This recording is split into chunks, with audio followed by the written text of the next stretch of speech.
Nos últimos tempos, principalmente nesse período pós-pandemia, tem aumentado muito a casuística de procura de pacientes com dores na face, com dores na articulação, com dificuldade de mastigação, com estalido, enfim, são inúmeras as queixas.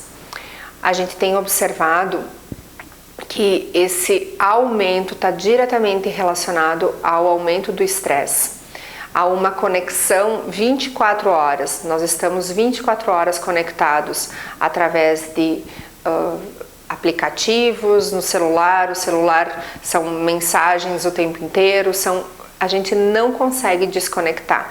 Isso tem gerado um estresse muito grande. Além do pós-pandemia, que foi um processo traumático, nós temos uma super conexão, uma hiperconexão que nos coloca em estresse contínuo.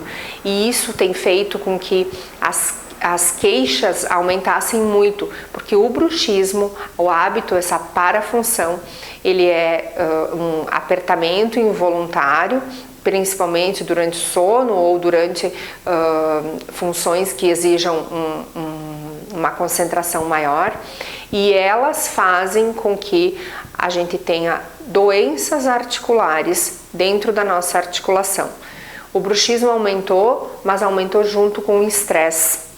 Não é o tratamento da articulação, ele acaba sendo um tratamento paliativo, um tratamento do problema final, mas a causa número 1, ela tá lá atrás, da gente controlar o estresse, que dentre as inúmeras doenças que o estresse nos traz, essa é uma delas. As doenças articulares, as dores nos ossos da face, dores na musculatura facial e alteração de funções muito básicas, como a mastigação, como a fala.